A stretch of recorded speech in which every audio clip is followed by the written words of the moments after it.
Good Wednesday morning. Thanks for joining us on KARE 11 News Now. I'm Alicia Lewis. New today, a guilty plea in the Lily Peters murder case. Carson Peters-Berger pleading guilty to first-degree intentional homicide in the death of Lily.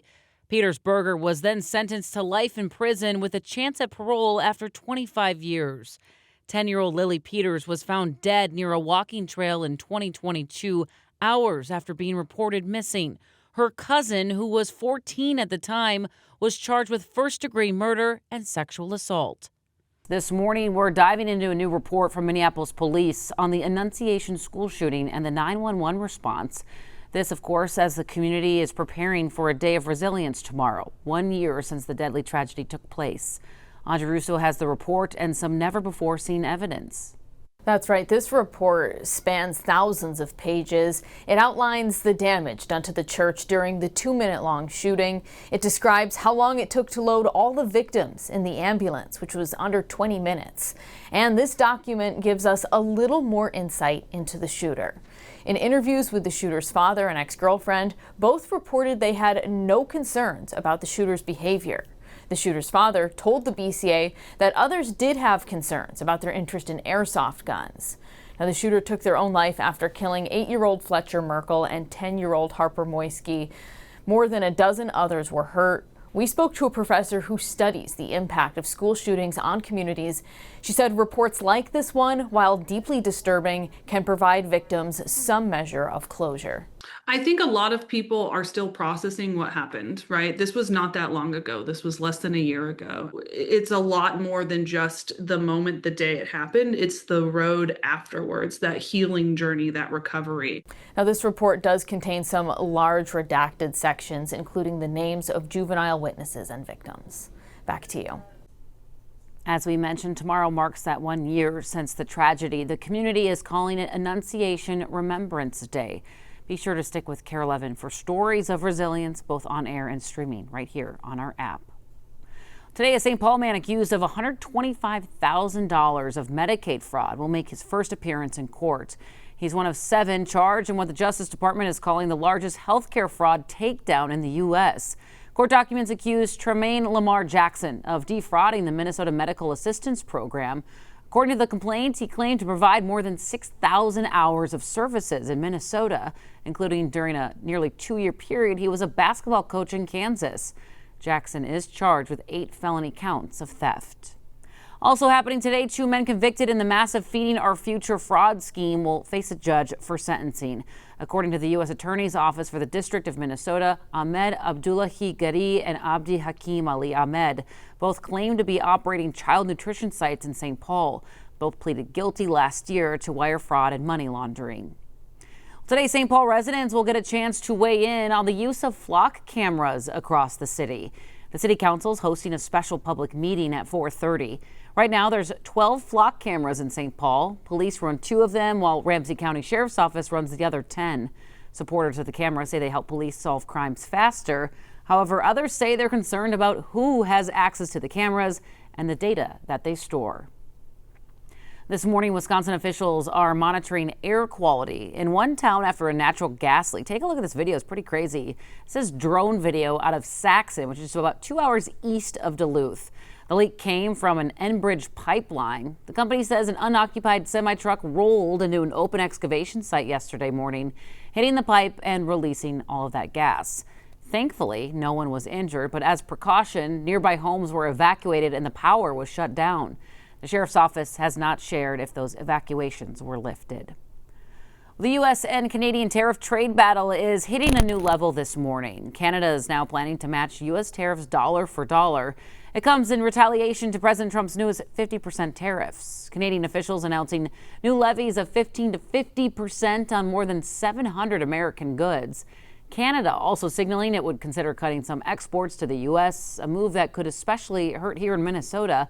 And that's because our state has more imports and exports to Canada than any other country, exporting more than $5 billion in goods to Canada just in the last year. So if Canada cuts off some exports, it could include electricity, which could leave parts of Minnesota, New York, and Michigan in the dark. The new tariffs take effect on September 8th. New this morning, NBC News is projecting political newcomer Darlene Graham pulling off a win in South Carolina's Republican runoff for Senate against Congressman Ralph Norman. It was a political influence test for President Trump. NBC's Alice Barr has the latest. Hi there. President Trump is framing the win for Senator Darlene Graham as a joint victory as he keeps demonstrating his power over the Republican Party in a midterm election cycle where his economic policies, if not his name, are on the ballot. We did it! Overnight, a win for Senator Darlene Graham in the South Carolina Senate race, powered by vocal support from President Trump, who celebrated a joint victory, demonstrating the strength of his endorsement. South Carolina is truly Trump country.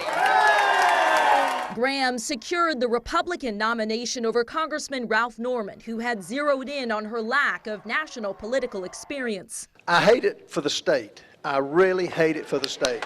The appointed Senator Graham now faces Democratic nominee Annie Andrews in November, aiming to hold on to the seat long held by her late brother, Senator Lindsey Graham, who died 6 weeks ago. It's just not the same without you here. With the midterms now just 10 weeks away, the cost of living remains the central issue for voters, and the escalating trade war with Canada could push prices even higher in key states that rely on Canadian trade.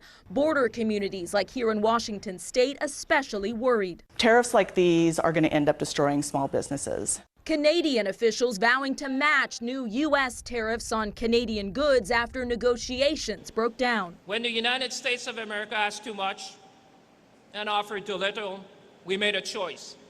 We chose Canada.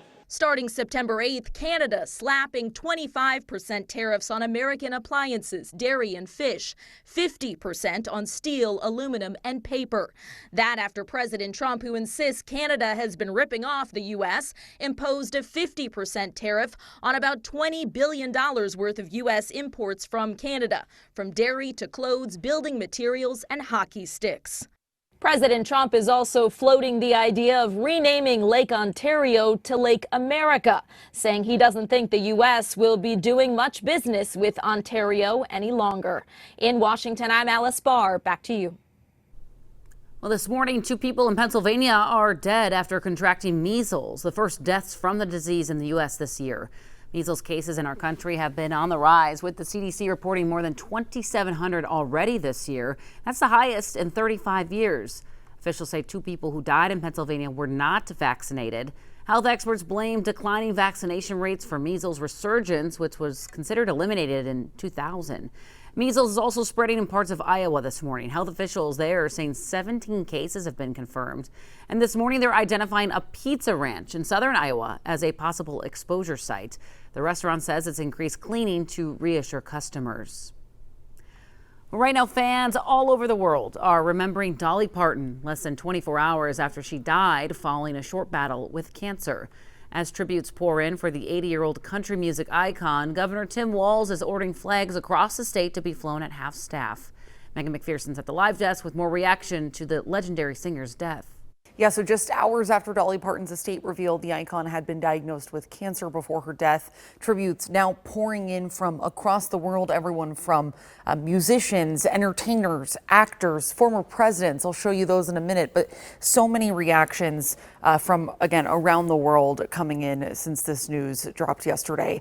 Taylor Swift sharing a heartfelt message calling Parton an extraordinary icon and writing, quote, "A world without Dolly doesn't feel possible, real, or right." Beyonce, Eminem, and Sabrina Carpenter are also among the many musicians and celebrities remembering Parton. And as I mentioned, several former presidents, including Barack Obama, George W. Bush, and Bill Clinton, also reflecting on her life and legacy. Parton's nephew released a video statement on behalf of the family, highlighting the doors Dolly opened for generations of artists. Here's a piece of what he had to say. Dolly also opened doors for generations of singers, songwriters, musicians, and dreamers from every walk of life and across every continent. By her example, we believe that anything was possible. She never saw a door she couldn't open, and the doors she opened made and changed history. President Donald Trump is also honoring Parton, saying that he will lower the American flag for 1 week in her honor. Governor Tim Walz also ordered the same here in Minnesota. Trump called her death a true loss for millions of people, writing, quote, "There has never been anyone like her and never will." Back to you. And Parton leaving behind a legacy that goes far beyond music, famously dedicating much of her life to helping others. In 1995, she launched Dolly's Imagination Library in Tennessee, which mails books to kids for free with the goal of improving literacy rates. The Imagination Library now operates around the world, including right here in the Twin Cities. Her father couldn't read, and so she just didn't think that was fair. And, she did what she could to make that not happen for other families. And in lieu of flowers, Dolly's family is asking for online donations to the Imagination Library. Well, be sure to stick with us. More news and weather coming up after the break.